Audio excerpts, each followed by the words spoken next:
مثال لیجئے کہ پانی ہے بہت کھولتا ہوا، ایسا ابلتا ہوا پانی ہے کہ اگر ہاتھ پر آپ کے لگ جائے تو آبلے ڈال دے، اور ایک پانی وہ ہے کہ اس سے ذرا کم گرم ہے لیکن اتنا گرم ہے کہ جھلسانے کے لیے وہ بھی کافی ہے۔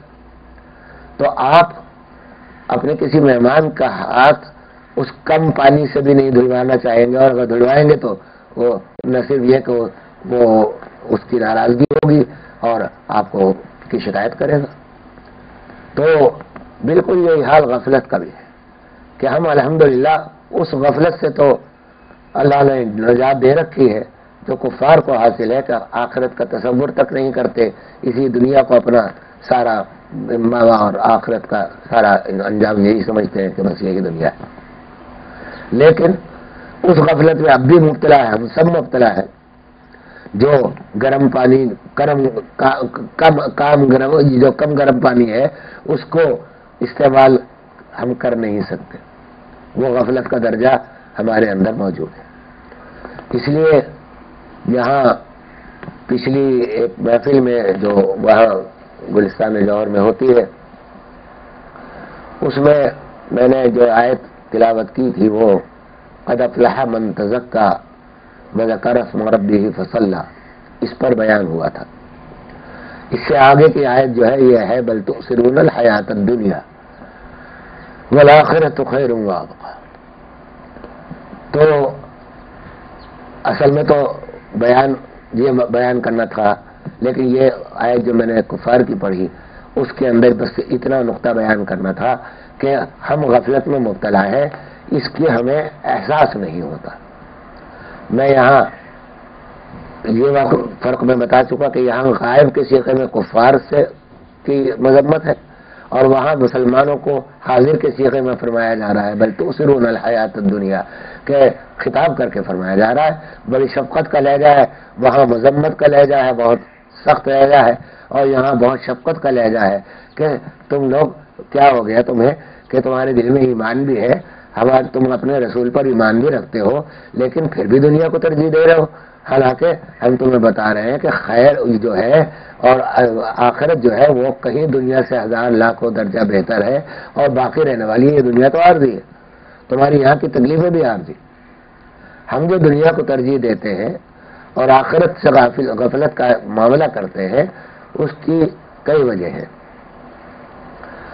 مثلا آپ لوگ یہ کہہ سکتے ہیں کہ بھئی وجہ اس کی یہ ہے کہ دنیا تو حاضر ہے، موجود ہے، یہاں کا نقصان اور یہاں کا فائدہ جو ہے فوراً نظر آ جاتا ہے، تو اس واسطے ہم دنیا کے معاملے میں طبعی طور پر اس کو وہ ترجیح دینے لگتے ہیں، اور آخرت کا معاملہ تو غیب کا ہے، تو غیب کی چیز چونکہ نظر نہیں آتی تو اس واسطے یہ بھی ضروری نہیں کہ پتہ نہیں وہ اس پر ایمان ہمارا ڈھلمل ہوتا ہے کہ ہے بھی یا نہیں ہے، بعض دفعہ تو یہ بھی ہوتا ہے بعض لوگوں، لیکن بہت سے لوگوں کو جن کا اللہ نے ایمان دیا ہے یقین تو کامل ہے، لیکن یہ اصل میں وہ یقین نہیں ہے، علم ہے۔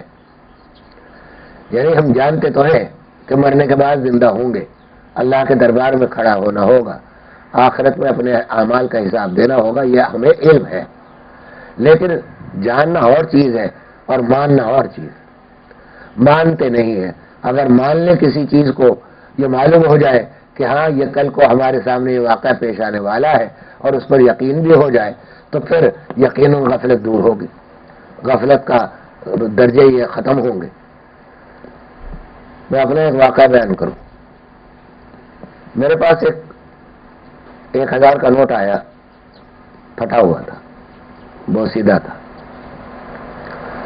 خیال ہوا کہ یہ ضائع ہو جائے گا، میں نے ٹیپ منگایا، ٹیپ منگا کر اس کو جوڑنے کی کوشش کی کہ اس کا ایسا تو ہو جائے کہ وہ چل جائے۔ میں نکلا، میں نکلتا تو نہیں ہوں، بچوں ہی کو دیتا ہوں، دینے لگا بچوں کو وہ نوٹ، بوسیدہ بھی تھا، پھٹا ہوا بھی تھا، جڑ بھی گیا تھا، تو دل میں یہ خیال آیا کہ یہ میں کسی مسلمان کو دوں گا تو آخر وہ بھی اسی پریشانی میں مبتلا ہو، سمجھا؟ تو میں یہ کر سکتا ہوں کہ اس کو بینک میں دے دوں، وہ رکھ لیا، خیر دوسرا نوٹ دے دیا، لیکن اسی وقت ایک دم ایک اور خیال آیا. وہ خیال یہ تھا کہ یہ نوٹ ابھی بازار میں چلے گا یا نہیں چلے گا، اس وجہ سے میں نے اس کو ٹیپ بھی لگایا، اس کی حفاظت بھی کر رہا ہوں. لیکن یہ معاملہ عمل کا ہے. عمل بھی تو ہمارے نوٹ ہی ہے نا. سکہ ہے آخرت کا، یہ آخرت میں چلنے والا سکہ ہے. اگر ہمارا عمل بھی اسی طرح بوسیدہ اور پھٹا ہوا ہو تو ہم اس کو ٹیپ لگانے کی کوشش کریں، اس کو اس قابل تو کریں کہ وہ بازار میں چل جائے. چل تو یہ بھی جاتا، اگر میں دے دیتا اس کو چل جاتا یقیناً. لیکن اس خیال سے روک لیا چلیں کہ بھائی کسی مسلمان کو پریشانی ہو. لیکن ہم یہ فکر تو ہوئی کہ یہ سکہ ضائع نہ ہو جائے. تو یہ فکر جو ہونا ہے، غفلت اور فکر یہ دونوں متضاد چیزیں ہیں. جہاں فکر ہوگی وہاں غفلت نہیں ہوگی، جہاں غفلت ہوگی وہاں فکر نہیں ہوگی. تو ہمارے بزرگ اور اسلاف جو بہت زیادہ اہتمام کے ساتھ جس بات پر توجہ دیا کرتے تھے وہ یہ تھی کہ ان میں فکر پیدا فرما دیتے تھے کہ فکر آخرت پیدا ہو جائے کسی طریقے سے. اعمال تو خود بخود ٹھیک ہو جائے. سکوں کو تو پھر آپ خود ٹیپ لگا لیں گے، سمجھے. ان کو تو پھر آپ خود حفاظت سے رکھنے کی کوشش کریں گے، ان کو بوسیدہ ہونے سے بچا لیں گے، بشرطے کہ فکر ہو. اور فکر پیدا ہوتی ہے دو چیزوں سے. ایک یقین کو بڑھانے سے کہ ایمان یہ معلوم ہو کہ کل جانا ہے. آپ کسی سفر پہ جاتے ہیں، سفر پہ جانے کے لیے کئی روز پہلے سے اہتمام کرتے ہیں کہ میں جس جگہ جا رہا ہوں وہاں کا موسم کیا ہوگا، وہاں مجھے کس قسم کے کپڑوں کی ضرورت ہوگی، کتنے خرچے کی ضرورت ہوگی، کیا مجھے لوگوں سے ملنا ہے تو ان لوگوں سے ملنے کے لیے مجھے کیا کیا کسی کے لیے تحفہ لے جانا ہے، کسی کچھ کرنا ہے. تو یہ فکر تھی کہ آپ سارے اسباب مہیا کرتے ہیں. اور سارے اسباب اس لیے مہیا کرتے ہیں کہ سفر میں تکلیف نہ ہو اور سفر کی میں حاجت نہ ہو، میں افلاس نہ ہو. تو ہم تؤثرون الحیات الدنیا جو فرمایا کہ تم دنیا کو ترجیح دیتے ہو، یہ شکایت فرما رہے ہیں حق تعالی شان.